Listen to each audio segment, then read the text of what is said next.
गोस्वामी जी महाराज पूर्व प्रसंग में वर्णन किए। श्री गुरु वशिष्ठ जी महाराज ने सबसे ये कहा कि श्री राम जी श्री अयोध्या कैसे चलेंगे, इस संदर्भ में आप सब अपना विचार प्रकट कीजिए।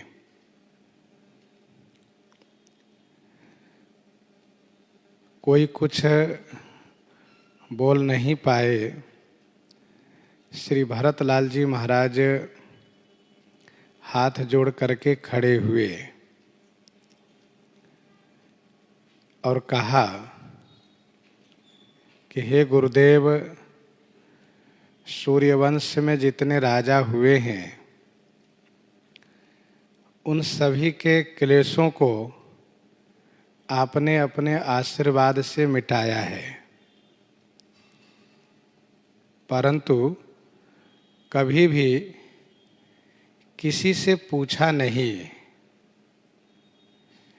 कि आपके क्लेश को मिटाने में क्या करना चाहिए। आज हमसे पूछ रहे हैं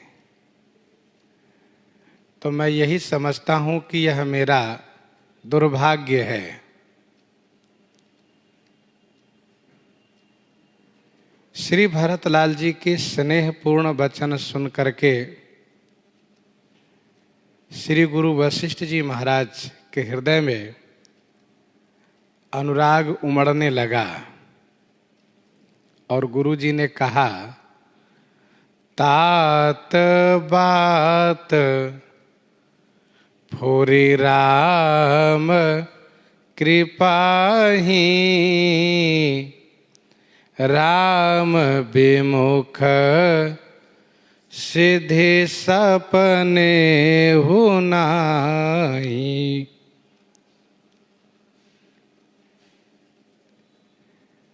हे तात,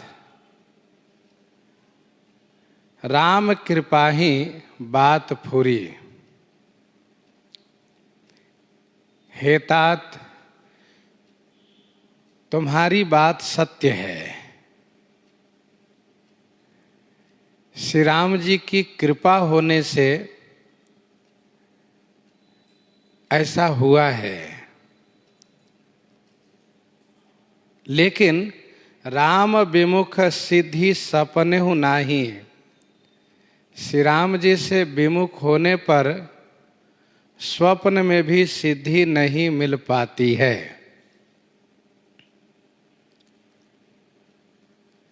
तब जब मैंने जो आशीर्वाद दिया है,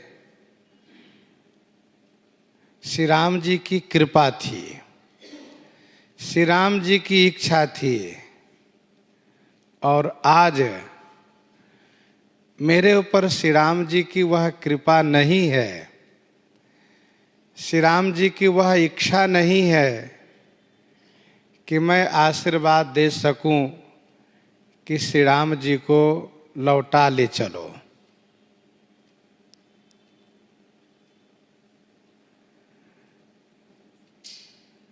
श्री राम जी की कृपा से ही कोई मुनि महात्मा आशीर्वाद देते हैं।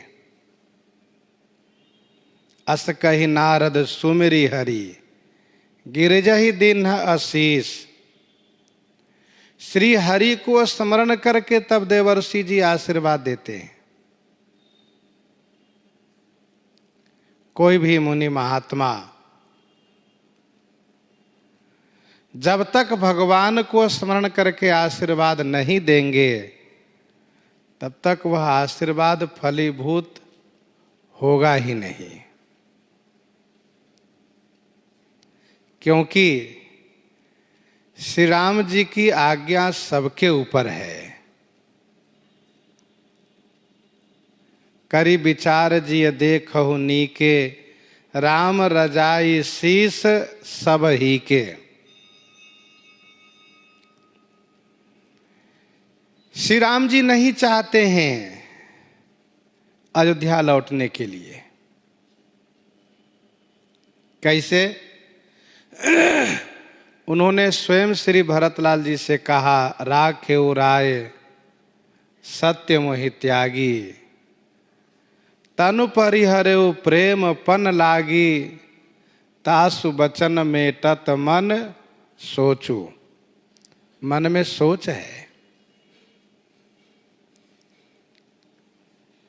गीतावली अयोध्या कांड 72 पद में श्री रघुनाथ जी कहते हैं, तात विचारो धौ हाउ क्यों आवो। भैया भरत, तुम समझदार हो।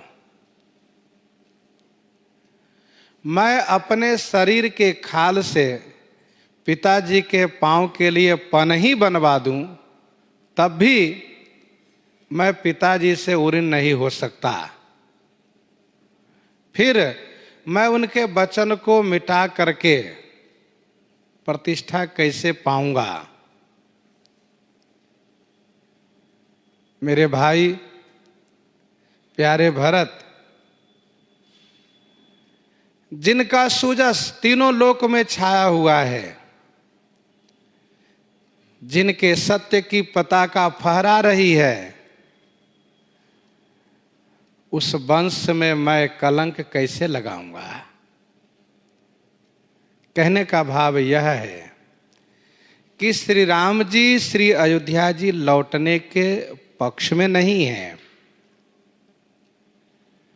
श्री गुरु वशिष्ठ जी महाराज कहते हैं, यही मेरी लाचारी है, यही मेरी विवशता है कि मैं आशीर्वाद नहीं दे सकता हूं कि श्री राम जी को लौटा ले चलो। श्री राम जी से विमुख होने पर कभी भी किसी को सिद्धि नहीं मिली है। श्रुति पुराण सब ग्रंथ कहाहि, रघुपति भगति बिना सुख नाही। कमठ पीठ जामहि बरुबारा, बंध्या सुत बरु काहु हे मारा। फूल ही नभ बरु बहु विधि फूला, जीवन लह सुख हरि प्रतिकूला। असंभव संभव हो जाए, लेकिन भगवान से विमुख होने पर जीव को कोई सिद्धि नहीं मिल सकती।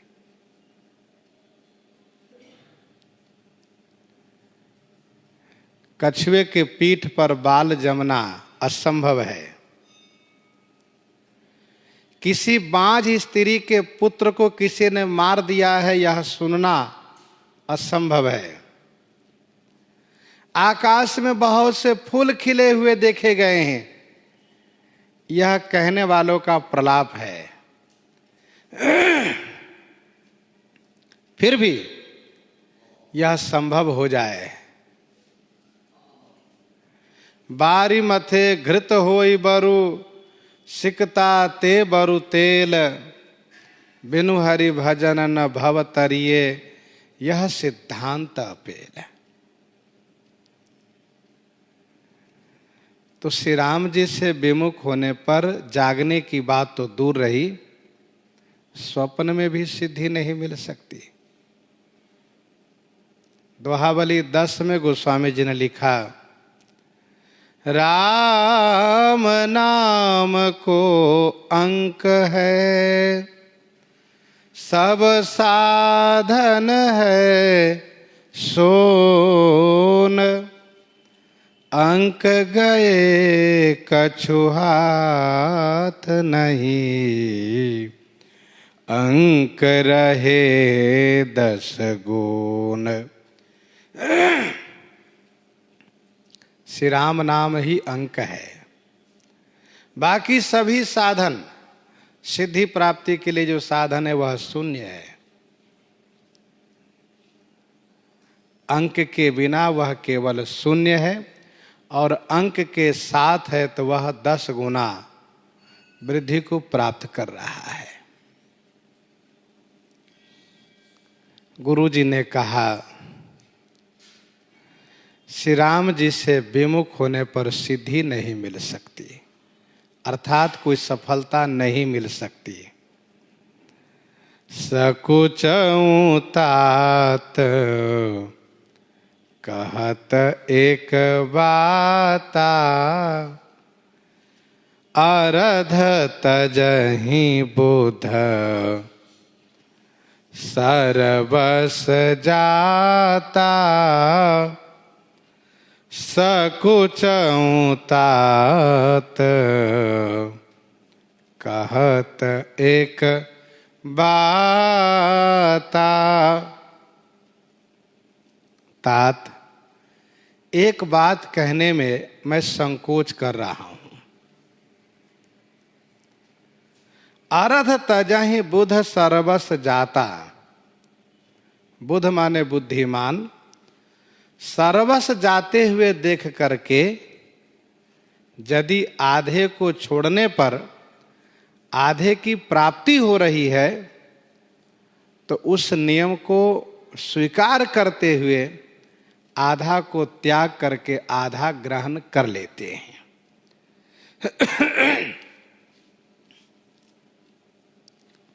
प्यारे भरत, मैं एक बात कहने में संकोच कर रहा हूं, लेकिन बिना कहे मेरा मन भी नहीं मान रहा है।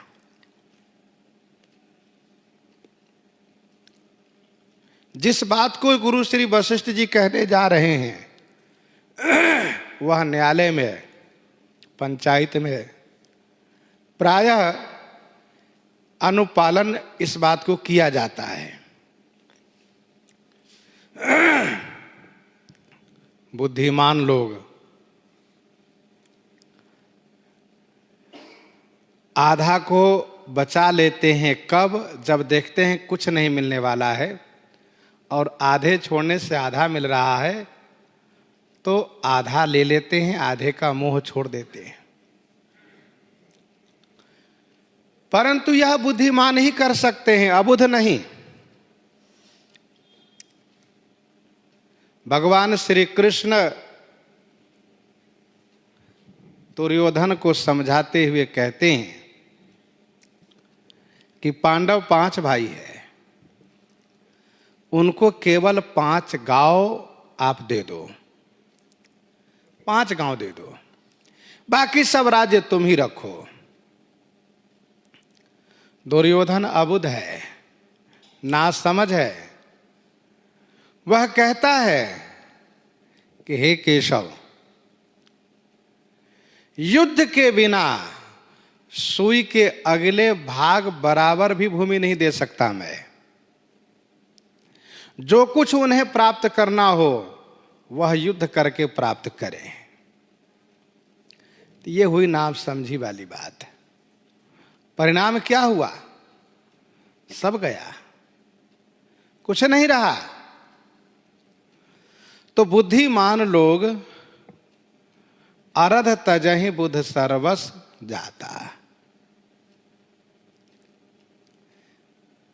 उन्हें समझाया जाता है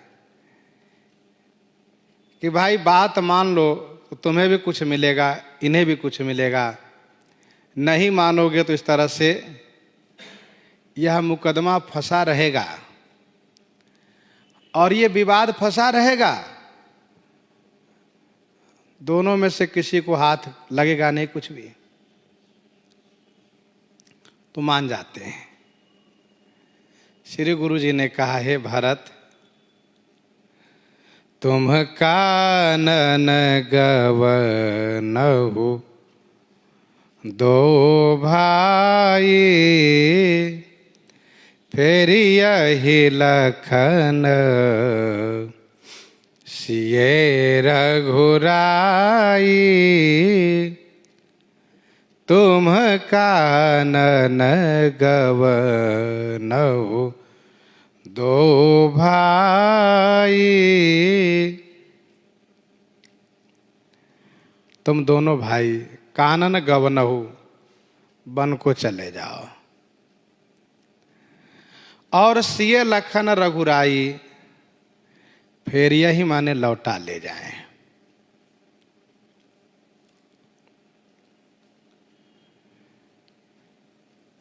तुम कानन गवनहु दो भाई।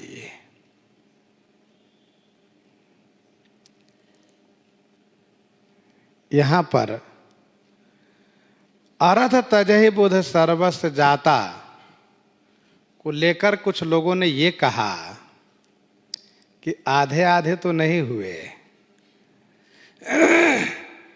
क्योंकि घर को 3 लौटेंगे, वन को 2 जाएंगे। तो उनको सम्मान के साथ उत्तर यह दिया जाएगा कि श्री राम श्री सीता 2 नहीं 1 हैं। गिरा अरथ जल बीच सम, कहियत भिन्न न भिन्न।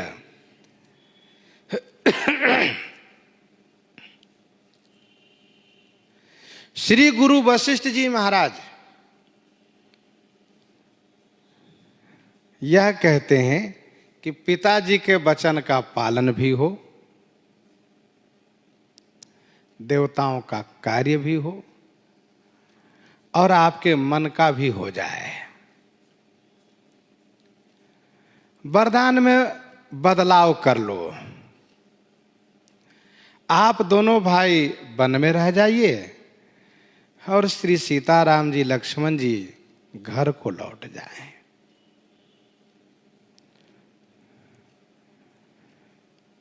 गोस्वामी जी महाराज कहते हैं, सुनि सुबचन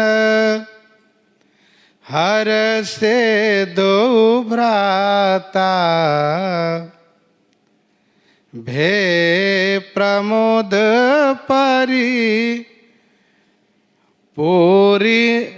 परिपूरन गाता।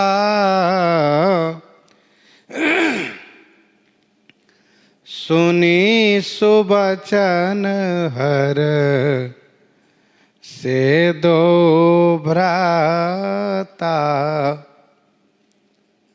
सुबचन सुनी 2 भ्राता हर से।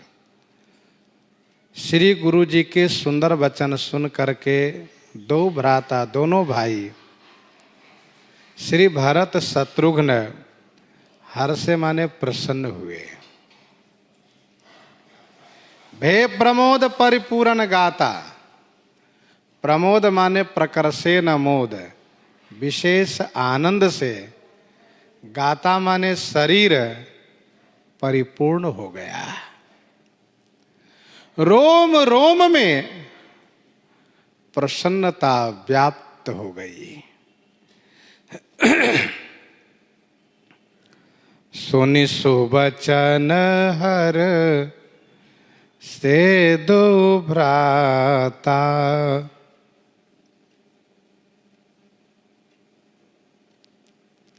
बड़ी खुशी हुई श्री भरतलाल जी को। ये तो बहुत बढ़िया बात है। मन प्रसन्न तन तेज विराजा, जनु जिये राऊ राम भय राजा।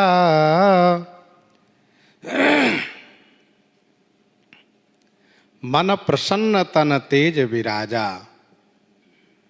मन में प्रसन्नता हुई, तन माने शरीर में तेज विराजित हो गया, और ऐसा आनंद प्राप्त हुआ कि जनु जिये राव राम भय राजा। जनु मानो महाराज जीवित हो गए और श्री राम जी राजा हो गए। महाराजा श्री चक्रवर्ती जी के जीवित होने पर और श्री राम जी के राजा होने पर जो आनंद प्राप्त होना चाहिए वह आनंद श्री भरत शत्रुघ्न को प्राप्त हो गया। श्री गुरु जी ने बहुत जल्दी में यह प्रस्ताव रख दिए। श्री गुरु जी ने यह नहीं सोचा था कि श्री भरत इस विचार को, इस प्रस्ताव को सहर्ष स्वीकार करेंगे।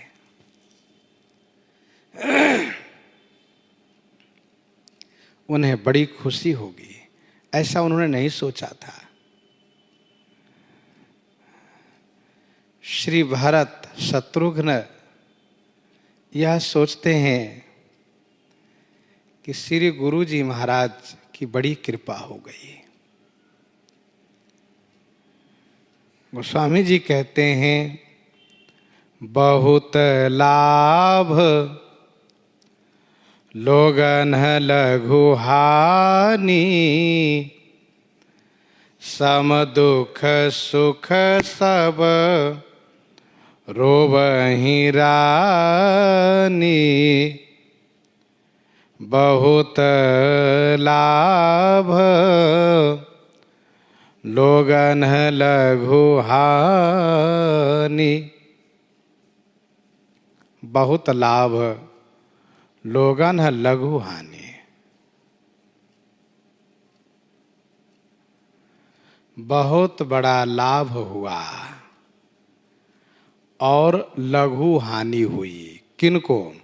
अयोध्या वासियों को। लोगन बहुत लाभ लघु हानि। अयोध्या वासियों को बहुत बड़ा लाभ और छोटी सी हानि हुई। और रानियों के लिए दुख और सुख सम रहा, इसलिए वे दोनों को बराबर मान करके रोती हैं।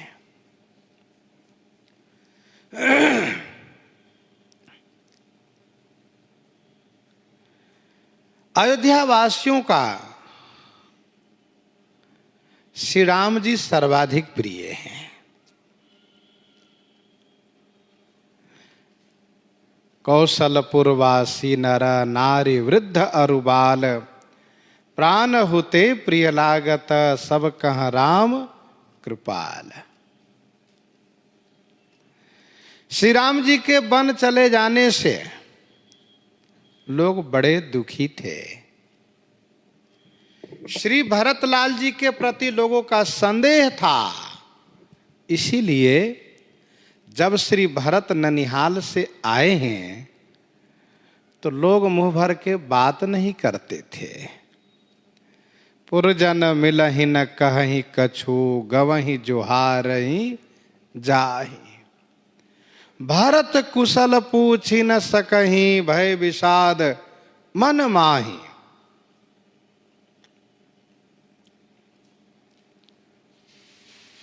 परंतु श्री भरत तब प्रिय लगने लगे जब लोगों को पता चला कि श्री भरत राज्य नहीं लेंगे, श्री राम से हम सबको मिलाएंगे और श्री राम जी को वापस ला करके राज सिंहासन पर बैठाएंगे। गुरुजी ने जब प्रस्ताव रखा है कि पिताजी के वचन को पालन करते हुए भरत शत्रुघ्न वन में रहेंगे, श्री राम लक्ष्मण अयोध्या में चलेंगे, तो लोगों के लिए बहुत लाभ है लेकिन लघु हानि है। लघु हानि क्यों है? क्योंकि श्री भरत के बिना भी अच्छा नहीं लग रहा है। अयोध्या वासियों का मनोरथ है गुरु समाज भाई न सहित राम राजपुर हो। लेकिन ऐसा नहीं हो रहा है, इसलिए अयोध्या वासियों को छोटा हानि है, लघु हानि है। रानियों के लिए चारों पुत्र बराबर हैं, उन्हें कोई लाभ हानि नहीं दिखा, क्योंकि वही तो हुआ। दो रहेंगे, दो वापस जाएंगे। इसलिए सम दुख सुख सब रोवहि रानी। कहहि भरत मुनि कहा सो कीन्हे, फल जग जीवन अभिमत दीन्हे। कहहि भरत मुनि कहा सो कीन्हे, फल जग जीवन अभिमत दीन्हे। कहाँ है भरत? श्री भरतलाल जी कहते हैं, मुनि कहा सो कीन्हे। मुनि ने जो कहा है, सो किन्हे माने उसे करने पर, जग जीवन अभिमत दिन्हे फल। जग जगत में, संसार में अभिमत माने मनोवांछित प्रदान करने वाला जीवों के लिए यह फल होगा। जगत में जीवों के लिए अभिमत माने मनोवांछित देने वाला फल होगा यह। कुछ लोगों ने कहा कि श्री भरत शिष्य हैं, श्री गुरु जी के लिए मुनि, उनको कहना शोभनीय नहीं है।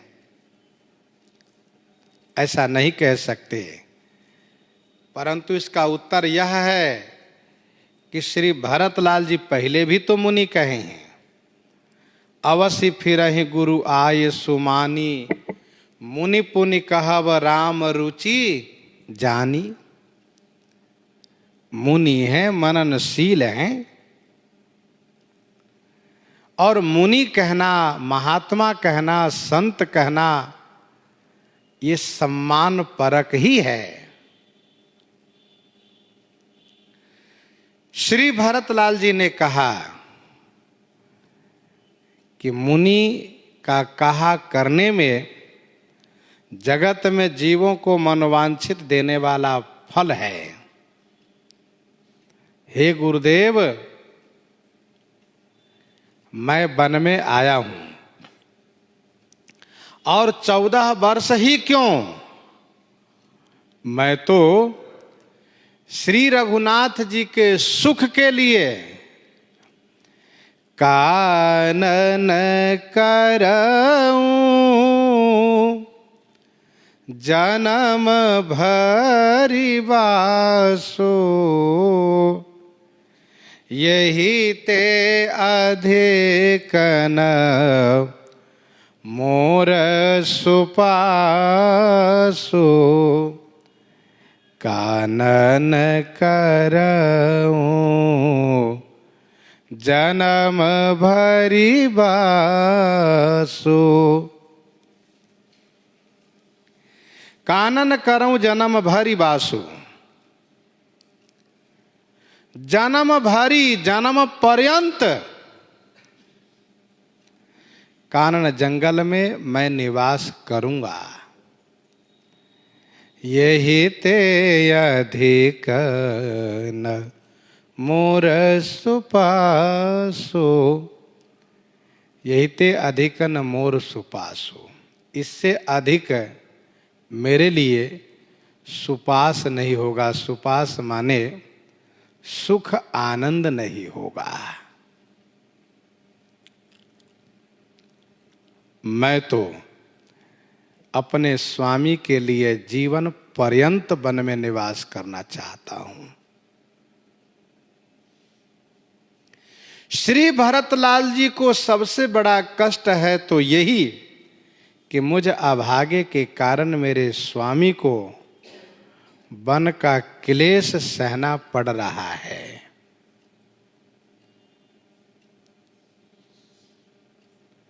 अजिन वसन फल असन मही, शयन डासी कुश पात, बसी तरु तर नित सहत हिम आतप वर्षा बात। ये तो मेरे लिए बहुत आनंद की बात हुई।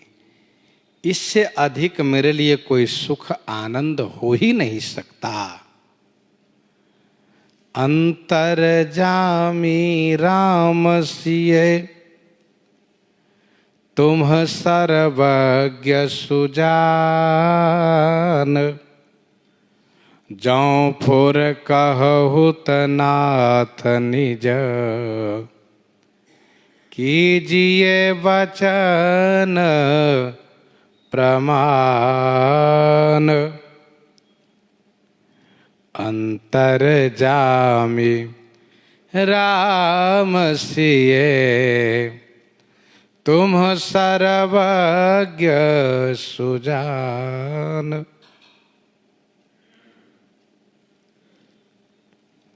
मैं जो कह रहा हूं कि मेरे लिए इससे बढ़कर के कोई सुख आनंद नहीं होगा, इस बात को श्री रघुनाथ जी जानते हैं। अंतर्जामी राम सिए, श्री सीताराम जी अंतर्जामी है और हे गुरुदेव तुम सर्वज्ञ सुजान, आप सर्वज्ञ हैं और सुजान हैं। हे नाथ जौं फुर कहु त नाथ निज कीजिए वचन प्रमाण।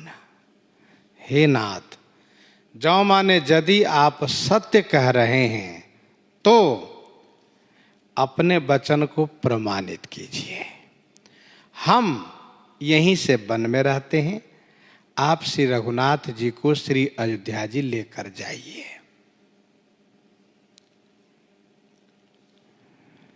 अंतर्जामी राम सिए तुम सर्वज्ञ सुजान। जौ फुर कहूं त नाथ निज कीजिए वचन प्रमाण।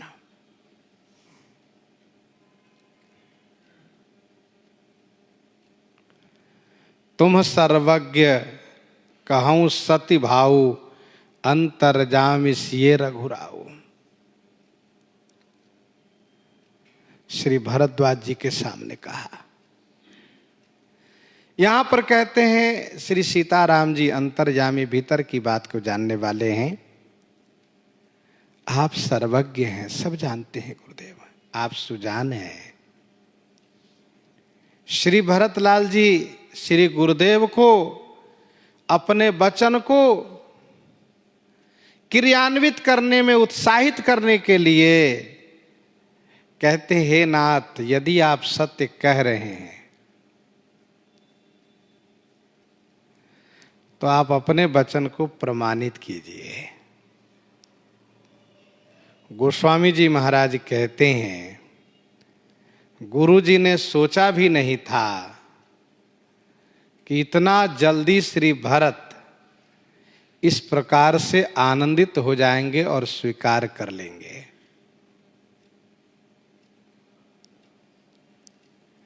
अब तो बात आ गई अपनी वाणी सत्य करने की। बड़े उलझन में पड़ गए। इसीलिए गोस्वामी जी आगे कहते हैं कि श्री भरत की गंभीरता को श्री गुरु जी भी नहीं आकलन लगा पाए। भरत वचन सुनी देखी स्नेहु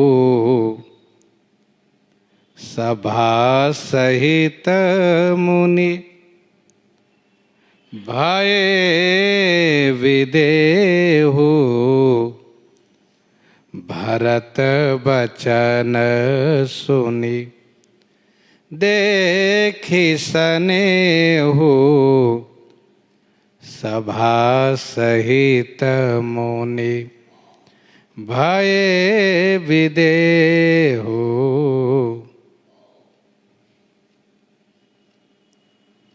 भरत बचन सुनि देखि सनेहु। श्री भरतलाल जी के वचन सुन करके और उनका जो स्नेह है श्री रघुनाथ जी में, उसको देख करके मुनि सभा सहित विदेहु भय, सभा के सहित विदेह हो गए। भरत बचन सुनि देखि सनेहु, सभा सहित मुनि भय विदेहु।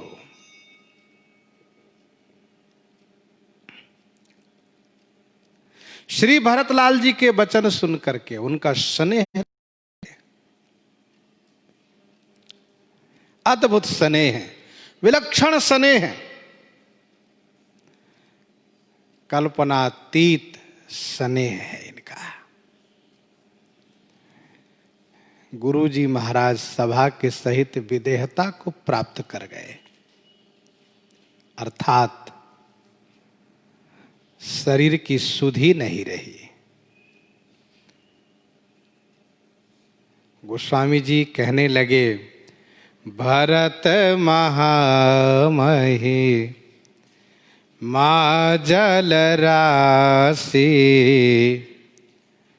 मुनिमति ठाढ़ी तीर अबलासी। भरत महामहि माँ जल राशि,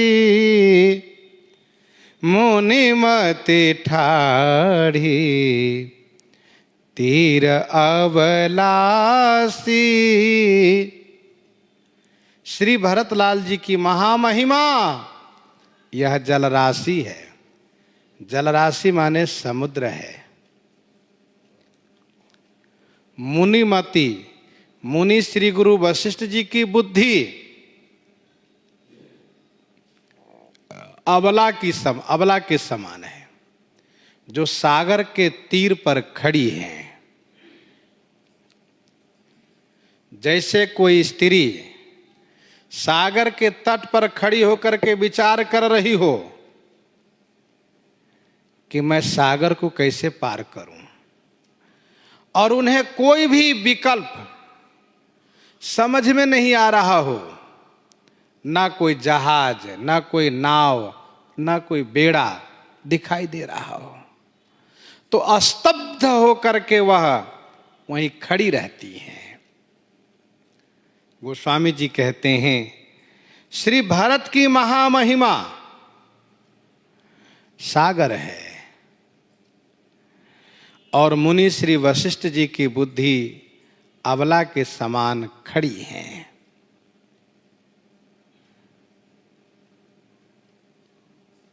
अबला माने जिनमें कोई बल न हो कि वह तैर कर भी पार करने का विचार करें। अर्थात जिस प्रकार से स्त्री के लिए सागर तरना अति दुस्तर होता है, सागर पार करना अति कठिन होता है, कोई उपाय नहीं दिखता हो, वैसे ही गुरु श्री वशिष्ठ जी महाराज निरुत्तर हो गए। अब मैं क्या बोलूं, कहीं से कुछ समझ में नहीं आ रहा है।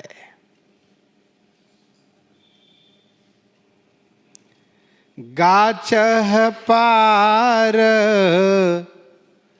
जतन ही हेरा, गाचह पार जतन ही हेरा,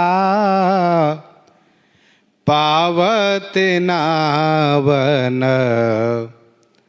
बोहित बेरा, पावत नावन बोहित बेरा,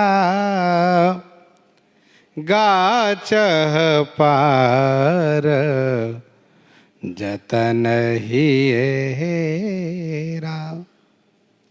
गाचह पार, पार गाचह, पार जाना चाहती है, ये जतन हेरा, ये माने हृदय में, जतन माने उपाय, हेरा माने ढूंढा, परंतु न नाव मिला, न बोहित माने जहाज मिला, न बेड़ा मिला।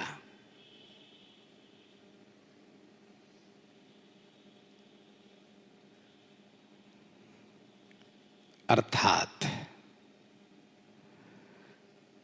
कोई भी उपाय नहीं समझ में आया। बेड़ा उसको कहते हैं जो लठ को इकट्ठा करके, केले के खंभे को इकट्ठा करके, बांध करके, बांस के फट्ठे की टाटी बना करके, ठट्ठर बना करके उस पर रख करके और उससे नदी पार करते हैं लोग, उसको बेड़ा कहते हैं।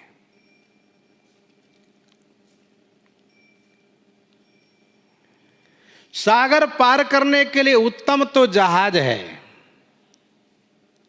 मध्यम नौका है, निकृष्ट बेड़ा है।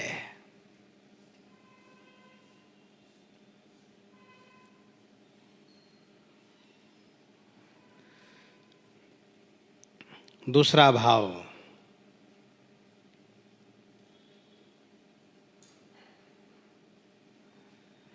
तन का जतन बेड़ा है, तन का जतन बेड़ा है, नर तन भव बारिद का बेड़ो। वचन का कथन नाव है, वचन का कथन नाव है।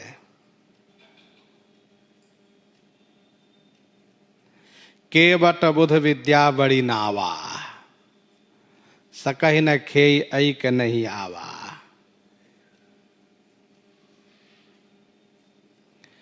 मन द्वारा विचारना जहाज है, मन द्वारा विचारना जहाज है।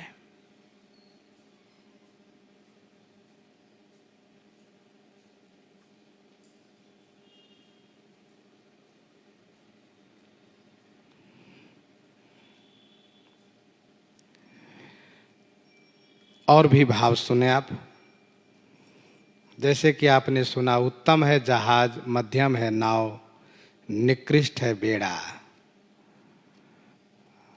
तन का जतन बेड़ा है, वचन का कथन नाव है, मन द्वारा विचारना जहाज है।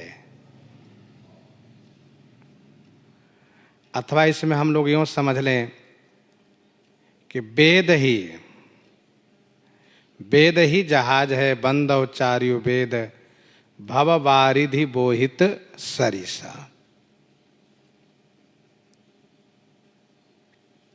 तीसरा भाव यह है, संत जहाज हैं, अनुभव नौका है और वेद बेड़ा है। तीसरे भाव में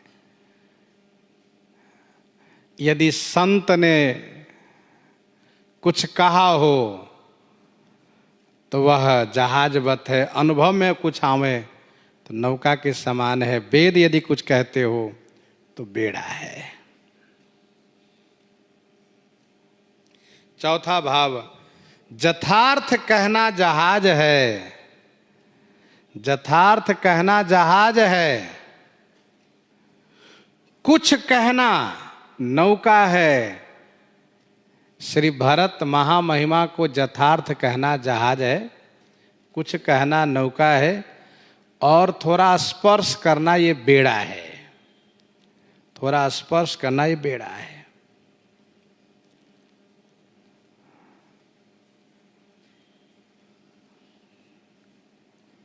श्री भरत महामहिमा में श्री भरत महामहिमा सागरवत है, इस बात को ध्यान रखिएगा। जैसा कि ऊपर आपने भाव सुना, दूसरे भाव में कि तन का जतन बेड़ा है, मन वचन का कथन नौका है, मन द्वारा विचारना ये जहाज है। अर्थात तन मन वचन तीनों यहां फेल है। तीसरा भाव भी आपने सुना, चौथा भाव आपने सुना, यथार्थ कहना जहाज है, कुछ कहना नौका है, स्पर्श करना बेड़ा के समान है।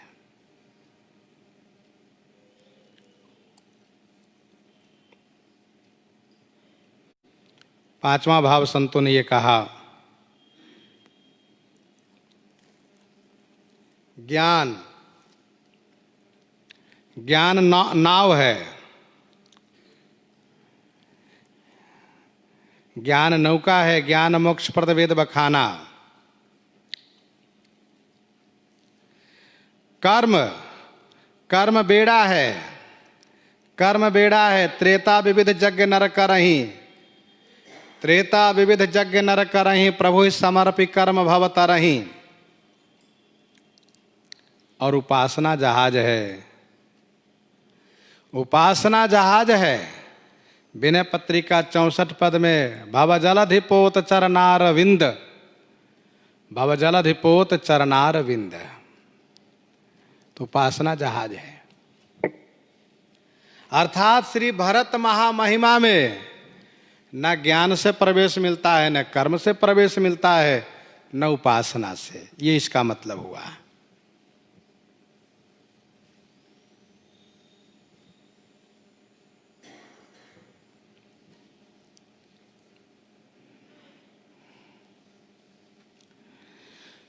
कुछ संतों ने यह कहा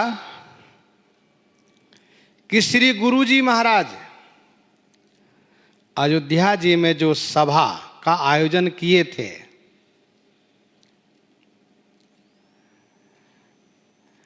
श्री भरत को राज्य पद ग्रहण कराने के लिए, वहां मानो नाव पर चढ़ करके पार होना चाह रहे थे, लेकिन नहीं हो पाए, नौका नहीं मिल पाई।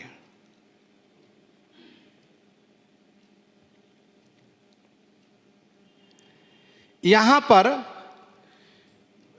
सभासदों के बीच श्री भरतलाल जी से यह कहते हुए कि श्री राम जन्म जग मंगल हेतु, श्री राम जन्म जग मंगल हेतु, गुरु पितुमातु वचन अनुसारी, खल दल दलन देव हितकारी इत्यादि श्री राम का परत्व कह करके श्री राम वनगमन, श्री राम वनगमन जग मंगल हेतु है, यह कहना बेड़ा पर चढ़ के पार होना चाह रहे थे श्री वशिष्ठ जी, नहीं पार हो पाए, बेड़ा भी नहीं पार कर पाई, नहीं सफल हो पाए। तब आखिरी में गुरुजी ने श्री भरतलाल जी से ये कहा, तुम कानन गवनहु दो भाई, फिर यही लखन सिय रघुराई। यह जहाज, इस जहाज पर बैठ करके पार होना चाह रहे थे श्री गुरुजी महाराज, इसमें भी नहीं हो पाए। अर्थात श्री गुरुजी की बुद्धि रूपी अबला ने अयोध्या की सभा रूपी नौका पर चढ़ करके श्री राम परत्व कहते हुए श्री राम वनगमन मंगल हेतु है, बेड़ा पर चढ़ करके, और हे भरत तुम दोनों भाई वन में रह जाओ, श्री श्री श्री सीताराम जी लक्ष्मण जी घर को लौट चलें। यह जहाज पर इनकी बुद्धि रूपी अबला चढ़ करके पार होना चाहिए, लेकिन नहीं पार हो पाई। अर्थात श्री भरतलाल जी की महामहिमा से पार होना संभव नहीं है। यदि कोई यह कहते हो कि गोस्वामी जी महाराज तो आधे कांड में वर्णन किए श्री भरतलाल जी का चरित्र, आधे अयोध्या कांड में सुनाए, नहीं कहते हुए बहुत कुछ कह गए, इसका उत्तर यह है कि यह कहते हुए कि हम नहीं कहते, नहीं कह सकते, इसी बात को दर्शाने में और अपने मन को शांति पाने में आधी अयोध्या कांड श्री भरतलाल जी की कथा कह गए। और करहीं को भरत बढ़ाई, सरसे सीप की सिंधु समाई, और करहि को भरत बढ़ाई, सरस सेपिकी सिंधु समाई। और करहि को भरत बढ़ाई, और को भरत बढ़ाई करहि, और भरत बढ़ाई को करहि, अर्थात और दूसरा भरत की बढ़ाई कौन कर सकता है। सरसी सेपिकी सिंधु समाई।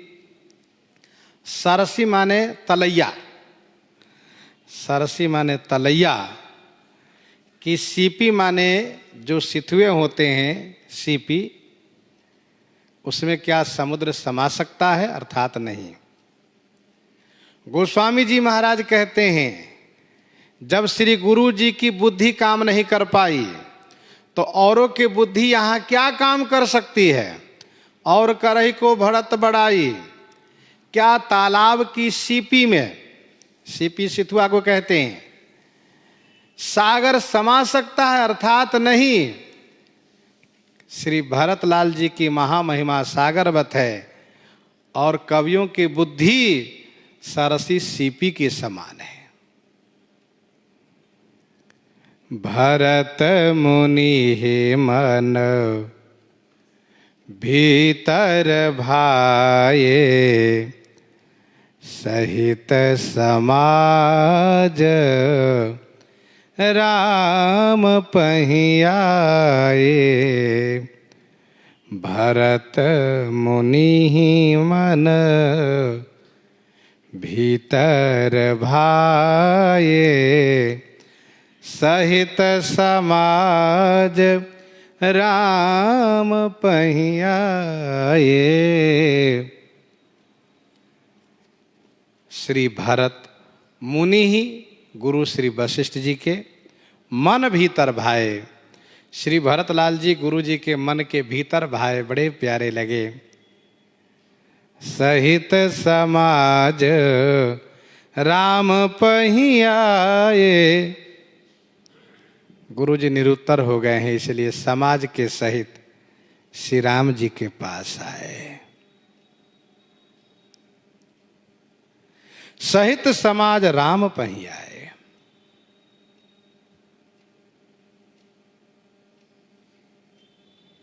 इस प्रसंग का उपक्रम है, गुरुपद कमल प्रणाम करी बैठे आय सुपाई, विप्र महाजन सचिव सब जुरे सभासद आई। सब एकत्र हुए थे। अब श्री गुरु जी महाराज सबको लेकर के श्री राम जी के पास आए और श्री राम जी प्रभु प्रणाम करी दिन सुआसन, बैठे सब सुनि मुनि अनुशासन। प्रभु प्रणाम करी दिन सुआसन। प्रभु प्रणाम करके सुआसन, दिन माने सुंदर आसन दिए गुरु जी को, और मुनि अनुशासन सुनी सब बैठे। मुनि श्री गुरु वशिष्ठ जी के अनुशासन माने आदेश सुन करके सब बैठ गए हैं। सब विराजित हो गए श्री रघुनाथ जी के पास। श्री गुरु जी क्या कहना प्रारंभ करते हैं सो श्रवण आगे करेंगे। प्रसंग को यहीं पर हृदयांगम करते हुए आइए श्रवण करते हैं श्री विनय पत्रिका से।